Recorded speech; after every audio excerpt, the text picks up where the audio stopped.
Bonjour à tous, j'espère que vous allez bien. J'espère que tout le monde se porte bien ici par la grâce de Dieu. Je suis ravie d'être avec vous aujourd'hui. Aujourd'hui, on va aborder une thématique qui m'est chère. On va aborder une thématique qui nous concerne tous et toutes. Et on va voir vraiment quelles sont les clés qu'on a vraiment à notre disposition pour pouvoir sortir, pour pouvoir overcome de cette situation-là. Donc, si vraiment c'est une thématique qui te parle, est-ce que tu peux m'aider à partager ce live? Est-ce que tu peux m'aider à taguer des personnes, à inviter des personnes dans ton répertoire à venir suivre ce live, right? Aujourd'hui, on va partager des clés vraiment peu ordinaires. Je vous assure, mais moi, j'ai été boostée, j'ai été bénie quand j'ai préparé ce message. Donc, assurément, je pense que ça va tous nous faire du bien. Et parfois, on se dit que ça ne nous concerne pas les dettes, d'accord? Mais j'ai envie de te dire, si tu es, même si tu es propriétaire et que le banquier passe sur ton compte bancaire, ça te concerne. Ça te concerne. Si tu es locataire et que tu as un bailleur qui passe sur ton compte bancaire, c'est parce que tu as des dettes envers lui. Donc, ça te concerne. Donc, s'il te plaît, aide-moi à partager ce live de là où tu es. N'hésite pas à taguer des personnes dans ton répertoire. N'hésite pas à inviter des personnes dans ton répertoire. Hello Hortense, comment vas-tu? J'espère que tu vas bien. Donc, aidez-moi à partager ce live de là où vous êtes. Aidez-moi à inviter des personnes afin qu'on puisse commencer notre live. Et comme à l'accoutumée, on va commencer notre live en prenant des informations sur cette page. Je vais vous donner les informations de ce qui va se passer ce mois. Ce mois, il y a vraiment beaucoup d'activités qu'on va faire. Il y a Finance Ado qu'on a commencé et qu'on va continuer pour tous ceux qui ont des enfants qui veulent s'impliquer tôt dans la vie financière de leurs enfants. N'hésitez pas à les inscrire au programme Finance Ado. On se fera un plaisir de vous accompagner à vivre cette aventure magnifique avec vous. J'étais vraiment émue quand j'ai reçu le témoignage d'un parent hier qui m'a dit waouh, je suis vraiment heureuse de pouvoir avoir des temps de qualité d'échange avec mon enfant. Elle est tellement motivée à la maison. Là, juste là, cette première séance de cours l'a tellement boostée. Donc, s'il te plaît, si tu as un enfant à la maison qui est à partir de 7 ans, tu dois pouvoir t'impliquer dans sa vie financière, d'accord? À côté de ça, on a invité également ce mois dans notre rubrique influence, d'accord? Dans notre rubrique influence, on a un invité qui va venir aussi nous partager comment est-ce qu'elle exprime son talent, comment est-ce qu'elle valorise son talent dans notre rubrique influence que nous venons nouvellement de créer. Donc, et après, on a vraiment d'autres activités dont je veux parler. Mais avant ça, je vais vous laisser le temps de m'aider à partager ce live. Et on va parler des dettes aujourd'hui. Donc, pour toutes les personnes qui viennent de nous rejoindre, bienvenue sur cette chaîne. Vous êtes sur la chaîne HBIZ, qui est une chaîne spécialisée en structuration de projets et en gestion des finances personnelles. Si vous êtes sur cette chaîne, c'est que forcément, vous êtes quelqu'un qui cherchait à améliorer votre vie financière ou alors qui cherchait des clés pour gérer différemment vos finances. Donc, je vous souhaite la bienvenue sur cette chaîne qui est spécialisée en structuration de projets et en gestion des finances personnelles. Et on va, le temps que vous m'aidiez à partager, on va prendre le temps de bénir ces temps, on va prendre le temps de recommander ces temps à la grâce de Dieu. Ma vie financière est un sujet de bénédiction. Tu dois le déclarer. Tu dois le déclarer tellement fort que ça n'a pas d'autre choix que de s'accomplir. Tu dois le crier tellement fort que ton cerveau et tout en toi s'alignent à cette dimension et déclare que je suis béni. Vous savez, parfois quand je dors, à force de répéter ça, ça revient dans mon esprit et dit yes, I'm blessed. Je suis béni. Ça ne dépend pas de la taille de mon compte bancaire, ça ne dépend pas de mes réalisations, ça ne dépend pas. Ça dépend du fait que je suis une bénédiction à cause de l'œuvre de la croix, à cause de Jésus-Christ. Je suis béni. C'est comme ça. OK, aujourd'hui, on va parler de dette. Aujourd'hui, on va parler d'une grosse thématique qui nous touche tous d'une façon ou d'une autre, qui est les dettes. D'accord? Et aujourd'hui, on va voir quelques clés qui vont nous aider à pouvoir sortir des dettes. C'est vraiment une thématique que j'ai déjà abordée plusieurs fois lors de différentes interventions, que ce soit pendant des bootcamps, que ce soit pendant des ateliers. Et aujourd'hui, j'ai vraiment eu à cœur de vous parler des dettes, d'accord? Parce que les dettes, c'est vraiment un ennemi invisible quand c'est mal géré de notre vie financière, d'accord? C'est vraiment quelque chose qui nous handicape. Et la Bible dit que celui qui emprunte est l'esclave de celui qui prête. Donc, les dettes te mettent sur un joug d'esclavage, que tu veux ou que tu ne veux pas. Quand tu es en position, quand tu es endetté, tu es redevable de quelqu'un, donc automatiquement la personne a une autorité ou un pouvoir sur toi. C'est pour ça que la Bible dit que celui qui prête est esclave. Pourquoi? Parce que la personne à qui tu dois a un droit sur toi. Donc, tu deviens son esclave. La Bible dit que tu es esclave de celui à qui tu prêtes. Et quand on va regarder dans la société actuelle aujourd'hui, beaucoup d'entre nous, on a différents types de dettes, que ce soit des dettes de consommation, des dettes de maison, des dettes pour, qu'importe les projets qu'on a ou les difficultés qu'on a traversées. Parfois, pour d'autres, c'est des dettes de santé. Hello, Marianne, comment vas-tu? Souvent, c'est des dettes parfois justifiées, mais c'est une condition qu'on doit refuser. D'accord? Qu'importe tes dettes, je veux te dire aujourd'hui, et je veux vraiment commencer avec ça, parce qu'il faut vraiment qu'on essaye de clarifier les choses. Parfois, on se dit non, c'est les dettes de loyer, c'est les dettes de santé, c'est les dettes, qu'importe le type de dette, s'il te plaît, écoute-moi. Ça doit être une opportunité pour toi, pour te dire, je ne veux pas rester là-dedans. OK, je me suis endettée, j'ai acheté une maison, j'ai 25 ans de dette aujourd'hui, mais est-ce que je suis obligée de payer cette maison pendant 25 ans? Je ne pense pas. Tout le monde ne paye pas sa maison en 25 ans. Donc, être endetté, c'est une chose. Rester dans l'endettement, c'est une autre chose. Et désirer sortir de l'endettement, c'en est une autre. Et aujourd'hui, je vais vraiment, avant de commencer, on va à parler de sortir de l'endettement. On va voir quelques causes qui nous maintiennent dans l'endettement, d'accord, ou qui nous conduisent souvent à l'endettement. Et parfois, c'est des causes sous lesquelles on ne se rend pas vraiment compte. C'est en fait, en le regardant, je me disais, mais en fait, ça semble être rien. Et il y a beaucoup de causes que vous connaissez, d'accord? Pour ceux qui ont ce livre, qui ont acheté ce livre, Mes finances personnelles, ma première entreprise, je parle de quelques causes ici qui nous appauvrissent, d'accord? Pas toutes, mais je touche quand même quelques-unes. Et l'une des choses, en fait, que vous allez retrouver dans ce livre, justement, c'est qui est en fait qui est une mauvaise fondation, si je peux dire ça, et qui nous conduit très souvent dans la pauvreté, c'est la mauvaise gestion, d'accord? La Bible dit que celui qui est fidèle dans des petites choses, on lui confiera de grandes choses. Tu sais, quand tu n'es pas fidèle dans ce que Dieu te donne, dans le peu que Dieu te donne, ou bien quand tu gères selon ta façon selon ton désir, en fait, automatiquement, quand tu te places en tant que mauvais gestionnaire, ce qui se passe, c'est que personne ne confie plus à un mauvais gestionnaire. Ça, c'est la première des choses. La deuxième des choses, c'est qu'à force de mal gérer, tu vas te retrouver dans le manque. Donc, automatiquement, qui dit manque va dire chercher des solutions. Et très souvent, la dette, c'est la solution vers laquelle on se retourne rapidement. D'accord? Parce que c'est ce qui va facilement germer dans notre cerveau comme solution. Donc, quand tu es un mauvais gestionnaire, ça, c'est l'une des premières causes qui, en général, va nous conduire à la dette. Et c'est pour ça que vous allez voir beaucoup de gens dire, oh, je m'endettais pour acheter quoi? Je m'endettais pour acheter des habits. Je m'endettais pour acheter des chaussures. Je m'endettais pour acheter un téléphone. Je m'endettais pour acheter des choses, en fait, dont je peux m'en passer. Ça veut dire que tu es un mauvais gestionnaire. Et je vous assure, si on fait la liste des choses pour lesquelles on s'est endetté, tu prends, tu dis, ah, je veux venir payer le mois prochain. Je veux payer dans 2 mois. C'est des choses, la plupart du temps, inutiles. Tu vas prendre une perruque. Ah, je vais payer dans 4 mois. Ah, je vais payer en 5 fois. S'il te plaît. Ça, c'est des dettes qui t'appauvrissent. D'accord? C'est des dettes qui vont te maintenir dans un état de pauvreté. Pourquoi? Parce que c'est des choses qui ne rajoutent rien à ta vie. Et c'est des choses que parfois, si tu n'es pas prêt à payer, ça veut dire que tu n'es pas encore prêt à t'offrir. Ça veut dire que tu n'as pas encore la capacité de pouvoir t'offrir ces choses-là. Donc, tu es en train de fonctionner à contre-courant. Tu es en train de fonctionner à contre-temps. Et dans la vie, il y a des temps et des saisons. Si tu fonctionnes à contre-courant, tu sais, tu vas te rendre compte que tu rames à contre-courant. Est-ce que vous pouvez m'aider à partager ce live, s'il vous plaît? Donc, tu vas te rendre compte que tu fais les choses, ça t'handicape. De un, ça te freine, parce que la réalité, je vais vous dire, c'est que aujourd'hui, tu te dis, ah, je m'endette juste pour 400 € pour acheter un sac, une perruque. Ce que tu ne comprends pas, c'est que ça te met en retard par rapport à ta destinée, d'accord? Les choses que tu devais allouer cet argent à le faire, tu ne le fais pas.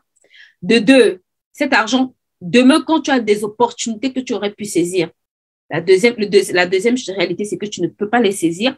Et la troisième des choses, c'est que tu vas te retrouver dans le manque. Parce que celui qui consomme, qui ne multiplie pas, qui n'épargne pas et qui n'investit pas, forcément, il se positionne en consommateur. Et quand tu te positionnes exclusivement en consommateur, ça veut dire que tu es quelqu'un qui tout le temps consomme tout ce que tu as. Donc, forcément, tu vas te retrouver à un moment donné dans le manque. Donc, la mauvaise gestion financière est une des choses qui va nous conduire à nous endetter. Je vous en supplie. Ça semble être du déjà entendu peut-être pour beaucoup d'entre vous. Mais s'il vous plaît, si vous gérez mal vos finances, l'endettement n'est pas loin.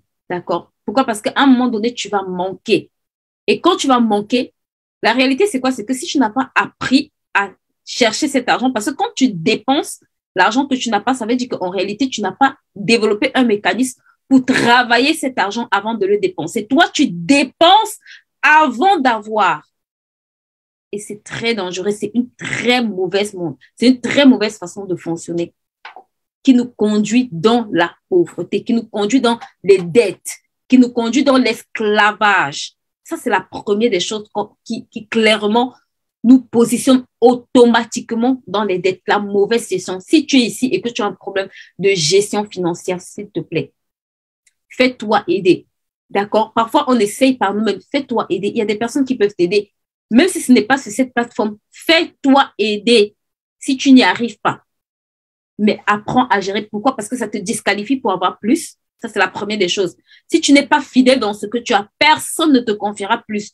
Je te le garantis. Si Dieu ne voit pas que tu es fidèle, il dit, celui qui est fidèle dans de petites choses, c'est lui-même qui dit, ça veut dire qu'il observe la façon dont tu gères le peu qu'il te donne avant d'augmenter. Il regarde comment est-ce que tu te comportes avec la quantité qu'il te donne. Quand il voit que ça te sert qu'à faire des futilités, quand il voit que ça te sert à aller même t'endetter davantage, quand il voit que tu n'arrives même pas à être reconnaissant, à commencer à ce niveau, à fructifier, à multiplier, il n'a pas intérêt à augmenter.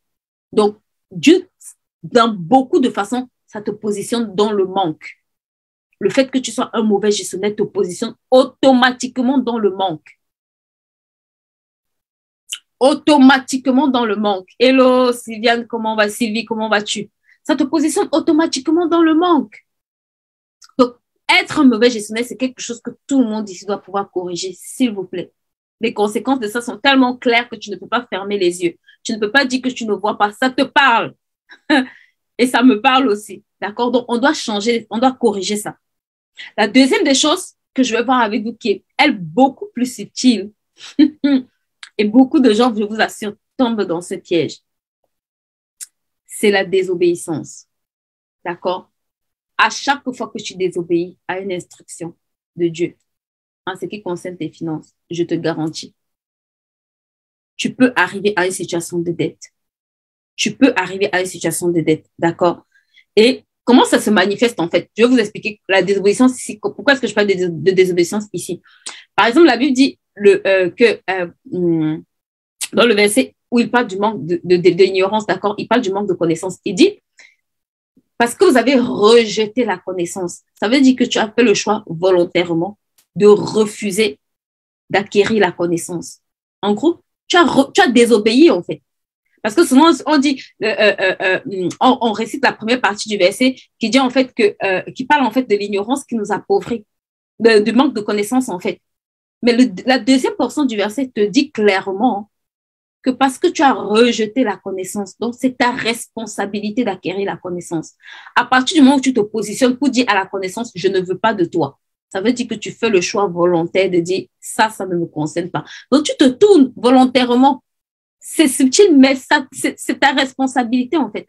Pourquoi? Parce que dans le monde dans lequel tu vis, ton rôle, c'est de découvrir et d'appliquer des principes qui vont te permettre d'évoluer. On ne connaît pas tous les principes, mais progressivement, ce que tu apprends, tu dois les mettre en pratique pour évoluer.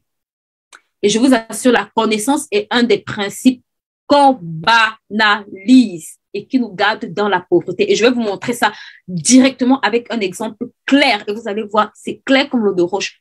Aussi vrai que tu foules la connaissance au pied, aussi vrai que tu es un futur candidat pour l'endettement chronique et pour demeurer là-dedans, bien comme il faut. C'est pour ça que vous allez voir, les gens, ils peuvent être endettés pendant des années, ça ne leur dit rien. Ils peuvent rester endettés parce qu'ils ne comprennent pas qu'en fait, ils sont en train de rejeter eux-mêmes la connaissance. Il dit, mon peuple périt parce qu'il lui manque pas de l'argent, pas du temps, de la connaissance. De la connaissance. Mais il dit, parce que tu as rejeté, ça veut dire ta condition. Dieu n'a pas de problème. Quand tu arrives dans une situation d'endettement, ce n'est pas l'endettement le problème. Le problème, c'est que si tu ne fais pas ce que tu dois faire pour quitter de là, il dit parce que tu as refusé la connaissance. Ça veut dire que c'est le manque de connaissance qui t'a conduit dans l'endettement. Maintenant, une fois que tu te rends compte que tu es dans l'endettement, qu'est-ce que tu fais pour sortir de là? C'est ta responsabilité. Il dit parce que tu as refusé. C'est l'ignorance qui te ramène là. Et c'est la même ignorance qui te maintient là-dedans. Il dit parce que tu as rejeté la connaissance. Ça veut dire que Dieu n'a pas de problème avec le fait que tu sois ignorant. Il veut te donner de la connaissance, mais il a un problème avec le fait que tu refuses d'acquérir cette connaissance. Il dit, parce que tu as rejeté la connaissance. Il dit, maintenant, je te rejette aussi, en fait. Donc, quand tu rejettes la connaissance, tu te dis, ah non, ce n'est pas important. Dieu dit, ah bon? Mais, et tu es là, tu pries. Seigneur, Seigneur, il te dit, mais la connaissance là, la connaissance que tu rejettes là, en réalité, c'est ça la solution dont tu as besoin. En réalité, c'est ça la solution dont tu as besoin. Et parfois, on le rejette totalement, d'accord? Et la dernière des choses avec laquelle je veux clôturer cette partie, c'est vraiment les principes. Oh my God.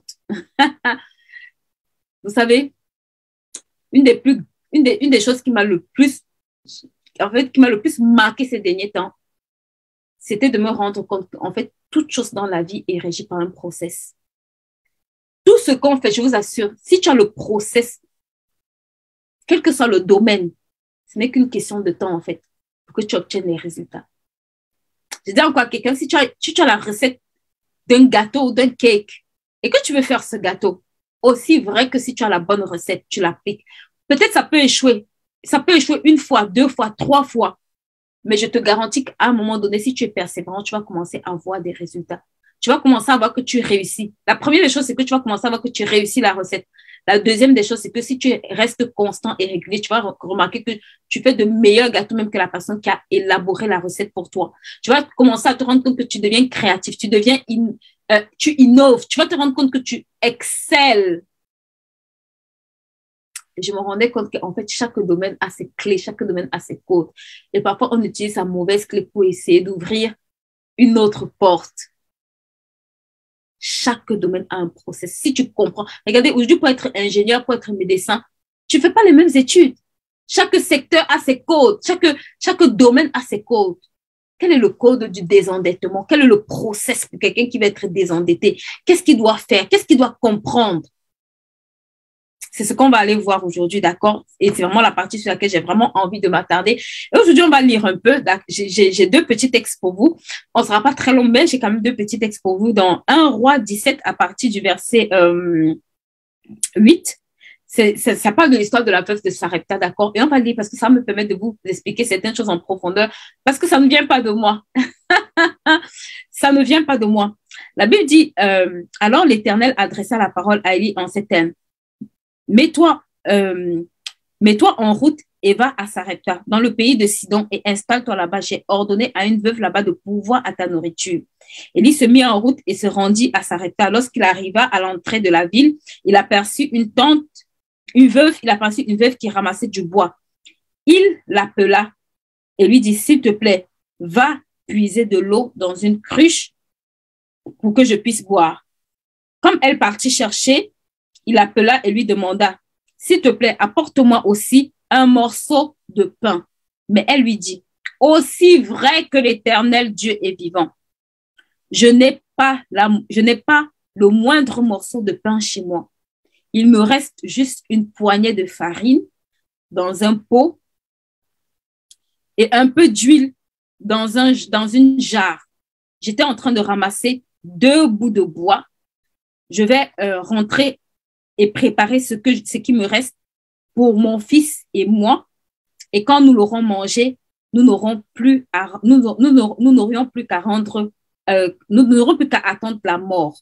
Élie reprit. Ça, c'est la partie que j'aime. Oh, I like it. Élie reprit. Sois sans crainte.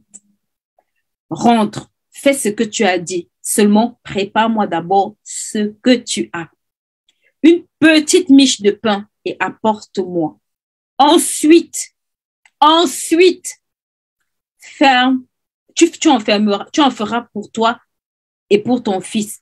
Car voici ce que déclare l'Éternel, le Dieu d'Israël. Le pot de farine ne se videra pas et la jarre d'huile non plus jusqu'au jour où l'Éternel fera pleuvoir sur le pays.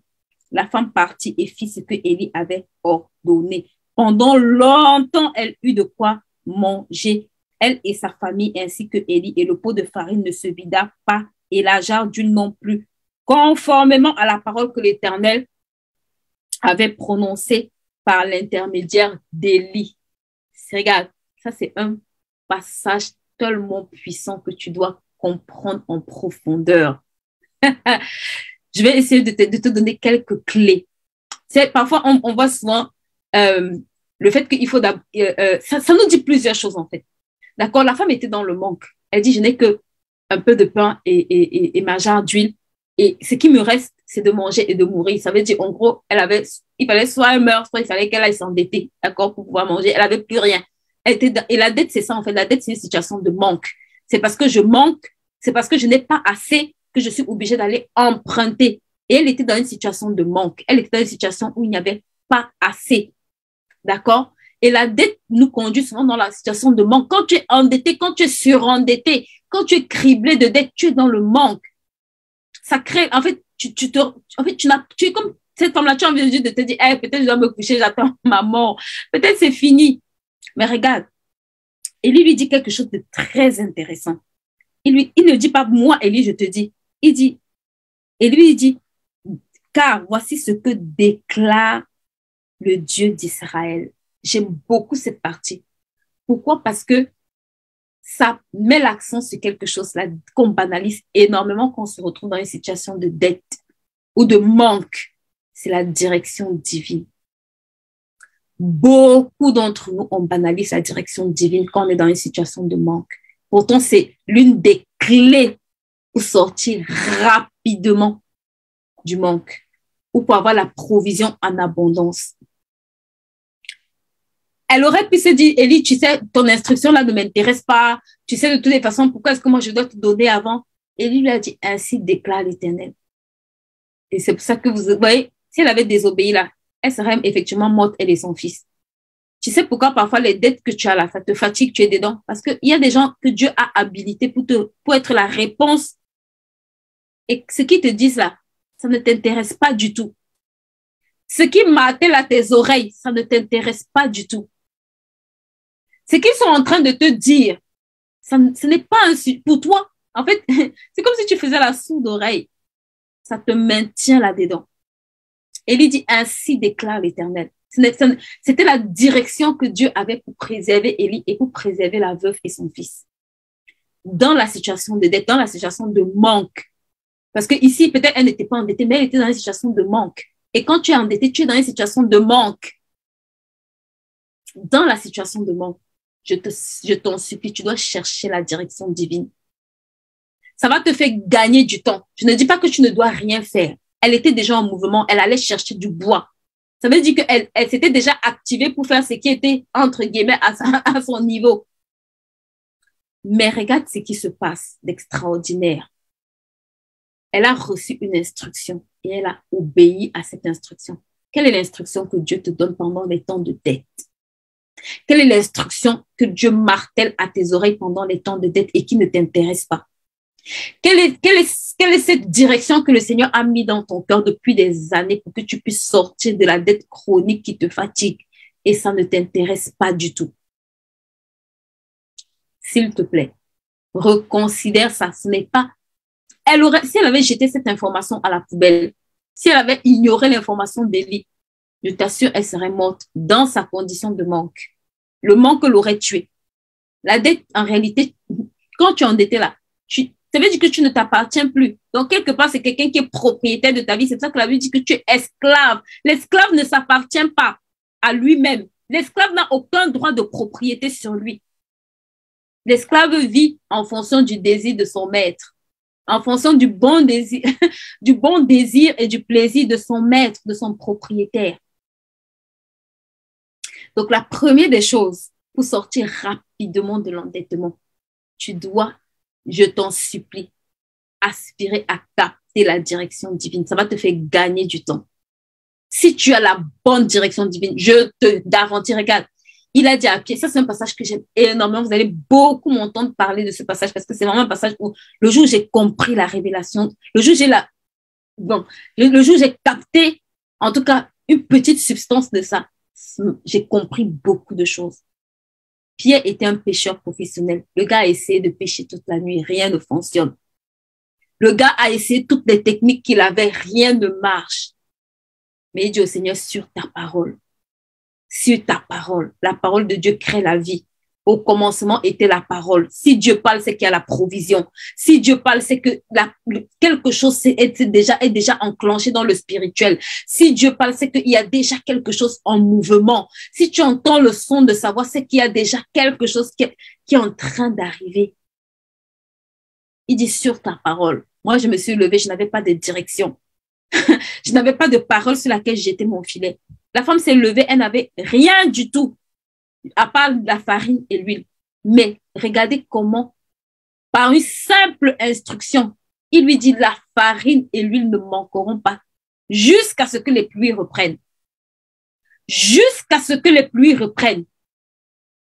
Donc, ta période de manque là, tu peux vivre en mangeant à ta faim, jusqu'à ce que une autre saison arrive. Si tu captes la direction divine, la première des choses, c'est que tu vas la capter. La deuxième des choses, c'est que tu dois obéir. Si tu as la direction divine et tu n'obéis pas, tu n'es pas différent de quelqu'un qui n'a pas de direction. Et ça va vous coûter, d'accord? Le sacrifice qu'elle devait faire, c'était de nourrir d'abord Élie. C'était qu'il fallait que le sacrificateur mange d'abord. Il fallait que loin de Dieu mange d'abord avant qu'elle puisse manger. C'était l'instruction. Ce ne sera pas la même instruction pour toi. Mais tu auras ton instruction, en fait, sur laquelle tu dois marcher. Ça va t'aider quand tu traverses ces dettes. Je vous assure que si tu marches sur la parole, si tu marches sur la parole qui est tienne, de façon générale, même dans les saisons, si tu marches sur la parole qui est tienne, ça va vraiment accélérer les choses pour toi. D'accord? Donc, ça, c'est vraiment l'une des choses où vous devez vraiment travailler à vraiment pouvoir recevoir, demander au Seigneur régulièrement, Seigneur, la direction divine. Seigneur, j'ai besoin de direction divine. Conduis-moi, instruis-moi, montre-moi le chemin, montre-moi où je dois jeter mes filets, montre-moi où est-ce que, voilà, je reconnais que les dettes, je suis entrée par les dettes. Vous devez reconnaître les dettes là, ce n'est pas la volonté de Dieu. Dieu ne crée pas des hommes endettés et des hommes non endettés. C'est nous-mêmes à cause de nos choix, bons ou mauvais, qui nous induisent ou qui nous permettent de nous retrouver dans des situations de dette. Dieu n'est pas l'auteur de ta dette. C'est toi-même qui es l'auteur de ta dette. Donc, tu dois déjà faire ce travail de comprendre que tu es responsable. Parfois, je vois les personnes, ah Seigneur, pourquoi je suis dans le manque? Ah Seigneur, pourquoi je n'ai pas d'argent? Ah Seigneur, pourquoi? J'ai envie de te dire, Dieu ne crée pas un homme riche et un homme pauvre. Dieu n'a pas créé un homme riche et un homme pauvre. C'est juste qu'il y a deux personnes qui font les choses différemment. Et à un moment donné, tu dois te dire, je suis responsable. Dieu ne crée pas l'un pauvre et l'autre riche. Ce n'est pas vrai. Quand vous arrivez sur la terre, même quand vous ne venez pas de la même famille, vous avez la même ressource la plus précieuse qui est 24 heures de temps. La première richesse, c'est le temps que tu as et la gestion de ce que tu as. Et comment est-ce que tu manages et tu gères ce temps-là. Donc, tu n'as pas d'excuse. Dieu est juste.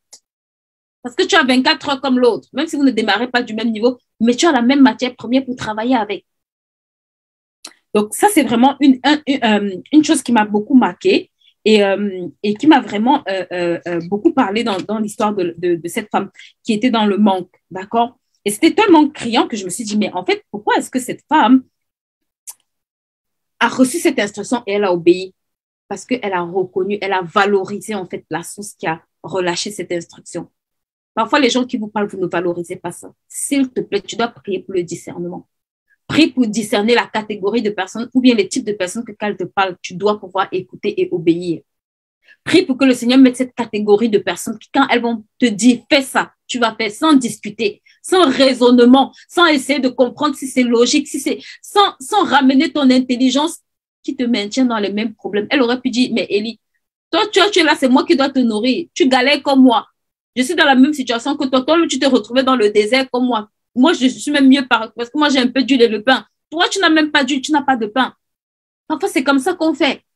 Et pour fouler, pour banaliser une instruction qui est censée te bénir, qui est censée être une bénédiction pour que tu puisses sortir de ce manque-là.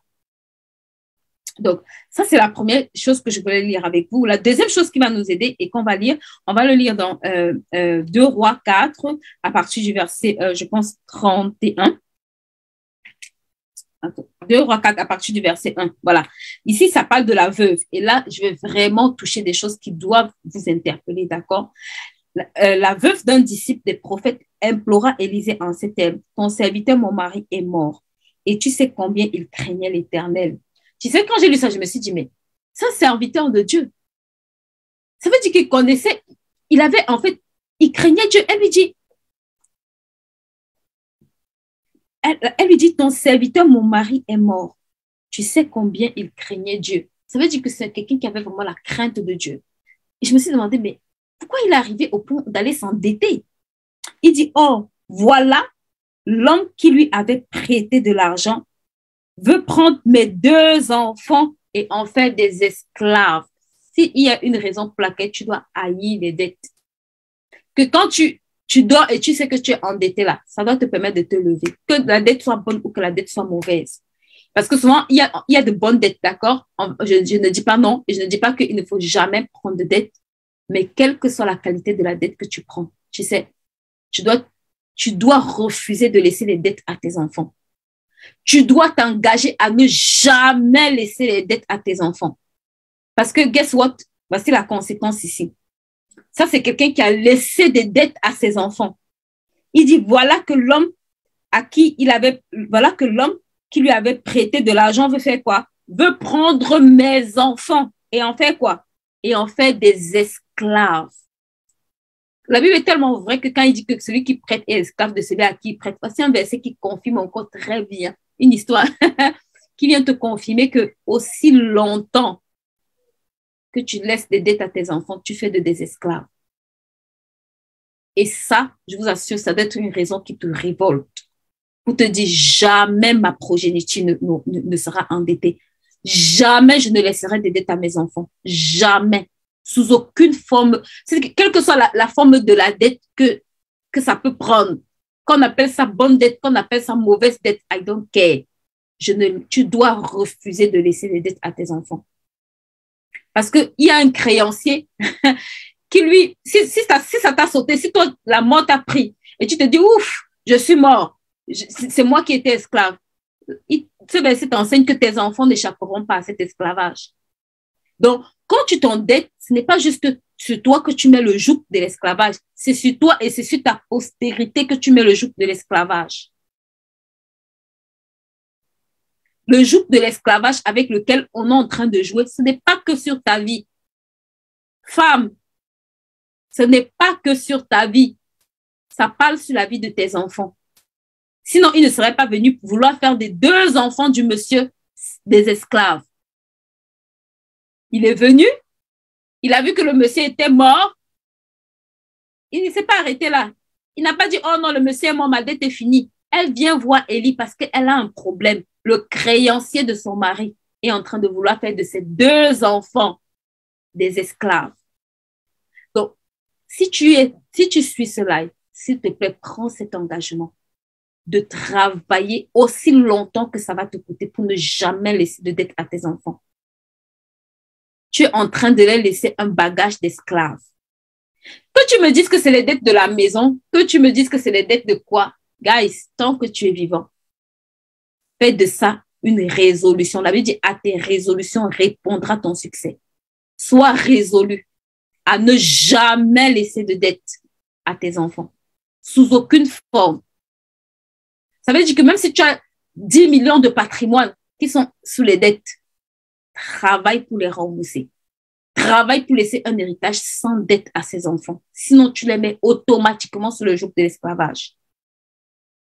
Maintenant, j'aime beaucoup la solution que Élie va lui apporter. Élisée demanda, que puis-je faire? Vous savez, quand tu es endetté là, je me suis rendu compte en fait, Élisée n'était pas fou en fait. Si tu ne te poses jamais les bonnes questions, tu n'auras jamais les bonnes réponses. Élisée lui demande, que puis-je faire? Ça veut dire, quand tu viens là, quel est ton problème? Parce que parfois on est endetté et on se lamente. Oh, j'ai trop de dettes. Ça ne résout pas ton problème.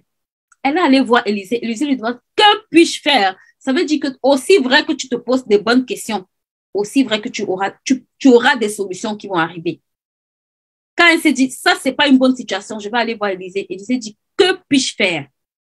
Élisée continue, il dit, dis-moi ce que tu as dans ta maison. Et ça, je me demande toujours Pourquoi Élisée lui parle de sa maison alors que la femme est en train de lui dire que c'est compliqué, on est en train de vouloir prendre. Est-ce que quand elle quittait sa maison, elle avait laissé un trésor là-bas au point de se rendre compte devant Élisée et pour que Élisée lui demande qu'est-ce que tu as chez toi? Élisée, elle répondit, je n'ai rien d'autre chez moi qu'un flacon d'huile. Écoute-moi. Ça, c'est la mentalité de beaucoup de personnes qui sont dans les dettes. Et c'est une mauvaise mentalité. Ça veut dire que même le flacon d'huile n'était pas une opportunité pour elle. Le flacon d'huile qu'elle transportait pour elle, qu'elle avait chez elle, pour elle, c'était juste un flacon d'huile ordinaire. Vous savez, beaucoup d'entre vous, vous transportez des dons et des talents. Mais c'est juste ordinaire. C'est juste des choses que, qu'est-ce que je vais même faire avec ça? Si je fais, qui va s'intéresser à ça? C'est juste tresser les cheveux, c'est juste maquiller, c'est juste coiffer. C'est mon don là, est-ce que c'est juste, écoute-moi, ce que tu ne comprends pas, c'est que c'est une porte et une opportunité que Dieu a mis dans ta vie pour te sauver des dettes qui te criblent. Elle lui dit, je n'ai rien d'autre chez moi qu'un flacon et de l'huile. Il dit alors, va emprunter chez tes voisins autant de récipients que tu pourras. Vous savez, quand vous êtes, j'aime beaucoup ce verset, va emprunter. Voici la qualité de dette que tu dois aller contracter. Au lieu d'aller t'endetter pour acheter les perruques à 1 000 euros, 5 000 euros, quand tu n'as pas les moyens de t'offrir, s'il te plaît, va acheter ce type. Paye le prix pour payer ce genre de dette. Il dit, va emprunter chez tes voisins des récipients. Vous savez, huile, plus action, plus récipient, égale désendettement. Quelqu'un doit écrire ça quelque part dans ce chat. Si tu as de l'huile, tu passes à l'action. Tu vas emprunter des vases. Et je vais expliquer ce que ça veut dire. Quand elle revient voir Élie, Élie lui dit, va vendre. Tu dois vendre. Et c'est égal au désendettement. C'est pour ça que beaucoup de gens tournent en rond pendant des années et des années et des années. C'est l'équation du désendettement dont tu as besoin, femme. Élie ne part pas loin. Élie lui dit, va emprunter chez tous tes voisins. Chez tous tes voisins. Autant de récipients vides que tu pourras. Ça veut dire que aussi vrai que les gens ont des besoins à résoudre, aussi vrai que tes voisins, les récipients vides là, c'est ce qui, les récipients vides là représentent des besoins de tes voisins. Les besoins qu'ils attendent que toi, tu viens emprunter pour solutionner. Les besoins qu'ils ne savent pas comment solutionner. La femme qui est là, le récipient vide là, c'est qu'elle est tellement fatiguée qu'elle cherche quelqu'un pour nettoyer sa maison. Va emprunter ce récipient. Va emprunter ce récipient, femme. Et lui dit, tu sais, chez tous tes voisins. Et lui n'a pas circonscrit, il n'a pas dit un certain type de voisin, il y a une certaine catégorie de voisins. Quand tu es endetté là, tu ne fonctionnes pas au feeling. Tu ne tries pas quel est mon voisin que j'aime, quel est mon voisin que je n'aime pas, quelle est ma voisine qui me plaît, quelle est ma voisine qui ne me plaît pas. Ça, ce n'est pas important pour toi. Il lui dit, va emprunter chez tous tes voisins. Il dit des récipients, autant de récipients vides que tu pourras. Ça dépendait de qui? De sa capacité. Ça veut dire que ta capacité, avec l'huile qu'elle a, tant que tu mets les récipients en face, tu peux les remplir. Tant que tu mets les récipients en face, l'huile coule. C'est que j'aime beaucoup dans la suite du verset. Il dit, puis tu rentreras chez toi, tu fermeras la porte. Ça, c'est les distractions. Femme, tu dois fermer la porte quand tu veux te désendetter. Ça veut dire que tu dois t'éloigner des distractions. Tu dois te séparer des distractions. Quand il parle de fermer la porte là, les bruits là, c'est quand tu fermes la porte là, tu deviens sourd. Tout ce qui se passe dehors là ne t'intéresse plus. Tu es focalisé, tu es concentré. Tu comprends qu'il y a un process qui va commencer. Il lui dit, ferme la porte, d'accord? Sur toi et tes fils, tu verseras de l'huile dans tous les récipients et tu mettras de côté au fur et à mesure. La femme quitta Élie La femme quitta et fit ce que Élie lui avait dit. Toujours l'obéissance. Elle ferma la porte sur elle et sur ses fils. Ceux-ci présentaient les récipients. Elle remplit. Lorsqu'il fut plein, elle dit à l'un de ses fils, passe encore un récipient. Mais il lui dit, il n'y a plus de récipient. Et au même moment, l'huile s'arrêta. Ça, c'est un secret extraordinaire pour se désendetter. Le jour où tu arrêtes de résoudre des problèmes des gens, ton huile s'arrête. Le jour où tu arrêtes de considérer les besoins des gens, ton huile s'arrête. Beaucoup de gens n'ont pas d'huile parce qu'ils ne sont pas en train d'emprunter des récipients. Beaucoup de gens manquent d'huile parce qu'ils ne sont pas en train d'emprunter des récipients. Ça veut dire qu'ils ne sont pas en train de solutionner les problèmes de d'autres personnes. Aussi vrai que la création, il y aura l'homme sur la terre, aussi vrai qu'il y a une multitude de besoins chaque jour.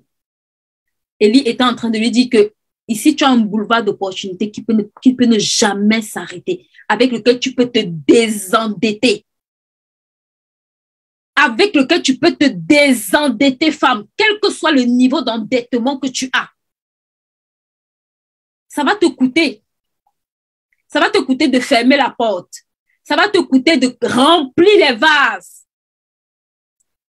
Ça va te coûter d'aller les chercher chez tes voisins. Mais guess what? Ça va enclencher un processus de désendettement qui va se mettre en action. Maintenant, j'aime beaucoup la suite. Il lui dit, lorsqu'il fut tous pleins, voilà, au même moment, l'huile s'arrêta et elle alla le rencontrer. Elle alla raconter à l'homme de Dieu qui dit, va vendre l'huile. C'est pour ça que je suis toujours amusée quand je vois les gens qui disent, moi, je n'aime pas vendre. Moi, je ne peux pas vendre. Ah bon? C'est que tu aimes les dettes, hein? Si tu es ici, ah non, moi, je n'aime pas vendre. Ah non, tout ce qui est vente là, ça ne m'intéresse pas. J'ai envie de te dire que même quand tu travailles pour quelqu'un, tu vends ton temps. Quand tu travailles pour quelqu'un, tu vends ton temps. C'est pour ça que la personne te paye. C'est parce que tu vends ton temps contre l'argent qu'il te donne. C'est parce que tu échanges ton temps. Le problème, c'est que tu penses que ce n'est pas du commerce, mais tu vends ton temps. Si tu ne lui donnes pas ton temps, il ne te donnera pas son argent. Il lui dit, va vendre. Ça veut dire, qu'est-ce que tu as emprunté chez tes voisins? Quel est le besoin que tu as vu? Dans lequel tu as déversé l'huile. Ça veut dire, tu t'es positionné pour être une solution. Il lui dit, va vendre. Et maintenant, désendette-toi. Il dit, tu pourras rembourser ta dette et vivre, toi et tes fils, avec ce qui reste. Tu pourras vendre et te désendetter. Donc, si tu as compris ça, je n'ai même pas besoin aujourd'hui d'aller dans plus que ça. Qu'est-ce que tu as chez toi? Femme, tu dois t'asseoir et réfléchir consciemment. Qu'est-ce que tu as chez toi? Qu'est-ce que tu as chez toi que d'autres triment pour avoir? Peut-être tu as l'huile chez toi, d'autres n'ont pas d'huile chez eux, mais ils ont les vases. L'huile que tu as chez toi est faite pour le vase de quelqu'un d'autre. L'huile que tu transportes est faite pour être déversée dans le vase de quelqu'un d'autre.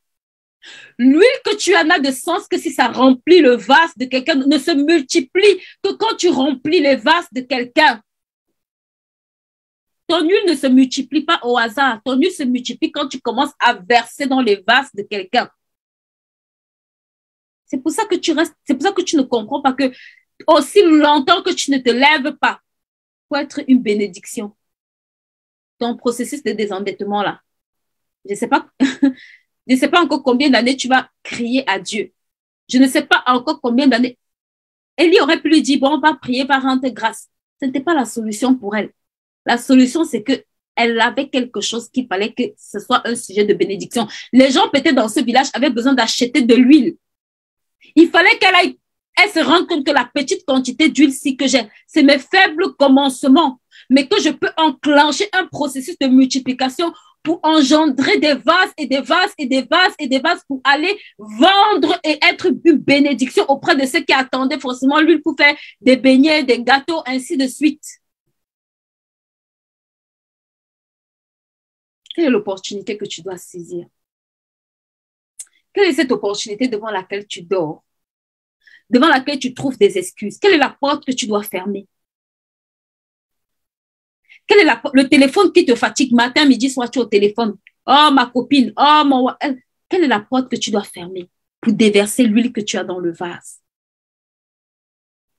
Quelle est l'excuse que tu vas tuer en cette saison pour être résolu? Tu sais, pendant cette période-là, on ne dit pas qu'elle avait les copines, on ne dit pas qu'elle allait aux fêtes, on ne dit pas... Les gens vont te critiquer, ce n'est pas grave, personne ne payera les dettes pour toi. Elle avait peut-être des copines dans le village, mais si elles étaient intéressées pour payer ses dettes, elles ne seraient pas allées voir Élie. On ne serait pas en train de prendre ses fils pour en faire des esclaves. Il y a un temps pour tout. C'était le temps où elle devait se concentrer pour sortir des dettes. Et si tu es dans ce live, j'ai envie de te dire que les fins d'année qui arrivent sont des opportunités.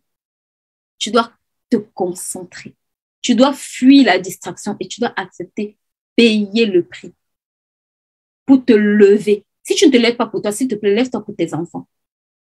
Si pour toi, ce n'est pas important, pense que tes enfants sont des futurs esclaves. Ça, au moins, ça peut te réveiller. Ça, au moins, ça doit te réveiller, à moins que vraiment ton cas soit très grave. Ça, au moins, ça doit pouvoir te réveiller. Ça doit pouvoir te secouer. Ça doit pouvoir bouger ta zone de confort. Ça doit pouvoir te dégoûter de cette situation, de te dire, si moi, j'ai connu ça, mon enfant, au moins, je peux lui épargner ça. Donc, s'il vous plaît, pour se désendetter, il n'y a pas de magie. Vous savez, vous devez travailler, mais travailler différemment. Faites les choses différemment. Cherchez la direction divine. Je peux vous donner plein de techniques ici. Recense tes dettes, ça c'est bien. Va par où, peut-être tu peux commencer à rembourser, ça c'est bien. Mais je vous assure que la connaissance des choses spirituelles te donne l'avance. C'est pour ça que David dit, il dit, ta lumière ta parole est une lumière qui éclaire mon sentier. Il y a les techniques humaines, il y a les techniques spirituelles qui te donnent une avance sur les techniques spirituelles naturelles. Tu n'es pas obligé de payer cette maison pendant 25 ans.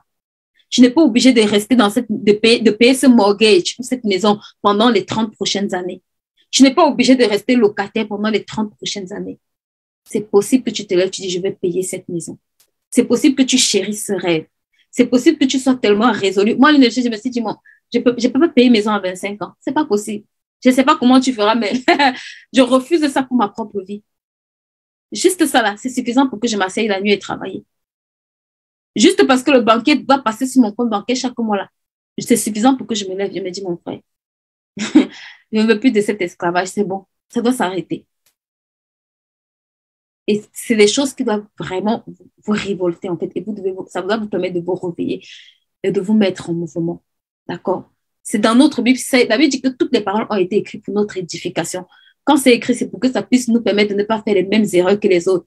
Si cette femme-là, son mari était un chrétien, il craignait Dieu. Mais il n'a pas su faire les choses et que le Seigneur a permis que la Bible en parle. Ça n'est même pas rattaché à une autre histoire. Ça vient tu te demandes, mais qu'est-ce que cette histoire vient faire ici? Mais c'est parce que Dieu sait que ça peut nous bénir. Dieu sait que dedans, il y a des clés que tu peux puiser. Dieu sait que ça peut ouvrir ton intelligence. Ça peut te conduire à faire des choix différents. Ça peut te faire gagner du temps. Moi, j'ai dit, mes 10 prochaines années ne doivent jamais être pareilles à mes 10 dernières années. Je refuse ça. Je refuse ça. Le temps que j'ai perdu là, je dois le racheter. Je dois le rattraper. Je dois me lever. Ce temps-là, never ever. Je dois me lever.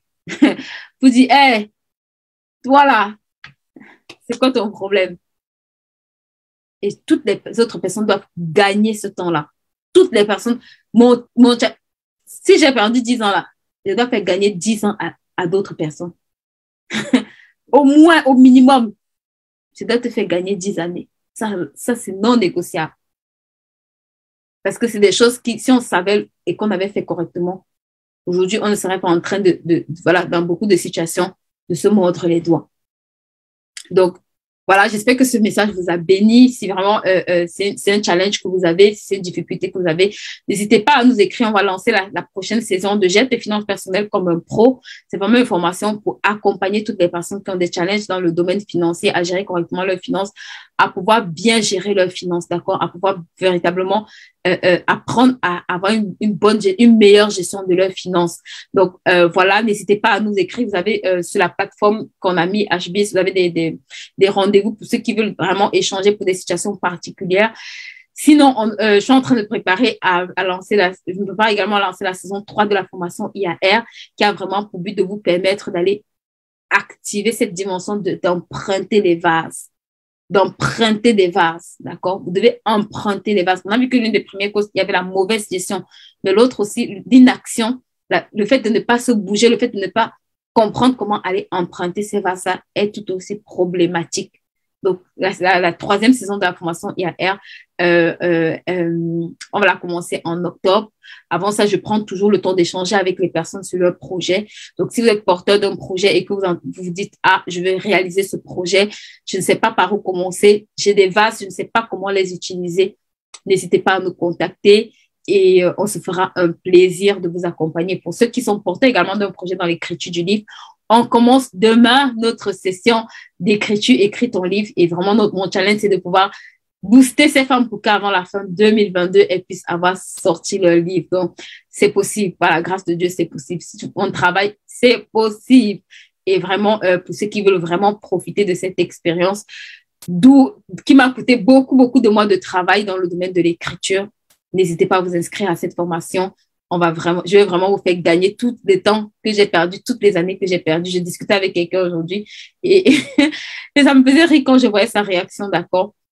Quand je lui disais le nombre de livres que j'ai écrits en une année, je n'écris pas parce que je n'ai rien à faire, d'accord? J'ai beaucoup de choses à faire, mais c'est parce que j'ai trouvé des techniques qui me facilitent aussi les choses et qu'on va partager ensemble en 3 jours, d'accord? Donc, voilà, c'est ce que j'avais à vous dire aujourd'hui. Il y a également je pense que je parlerai également de Prépare ton année 2022. C'est un journal que j'ai sorti qui a à peu près 100 pages de préparation pour votre année. Vous savez, on dit souvent que la qualité de notre préparation dépend de la qualité de l'édifice qu'on veut bâtir dépend de la qualité de la préparation. Je me suis rendu compte que souvent, on se concentre dans quelques domaines et on banalise beaucoup d'autres domaines dans notre temps de préparation. Donc, c'est vraiment un journal que j'ai écrit pour vous aider à préparer en profondeur et dans vraiment le maximum. Ça touche au moins 30 domaines dans lesquels tu dois pouvoir prier et vraiment présenter au Seigneur avant l'année 2023. Tu dois avoir une longueur d'avance dans ces domaines-là. Donc, vraiment, c'est des domaines où je me suis rendu compte que très souvent, on ne prenait pas le temps de se préparer et pourtant, c'est tellement important. Vous savez, quand Joseph a fait le rêve, Dieu a parlé à Pharaon, en fait. Pharaon représentait l'autorité qu'il y avait sur l'Égypte. Tu dois prier pour tes autorités.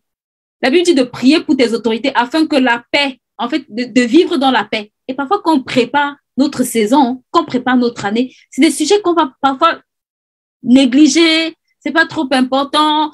S'il te plaît.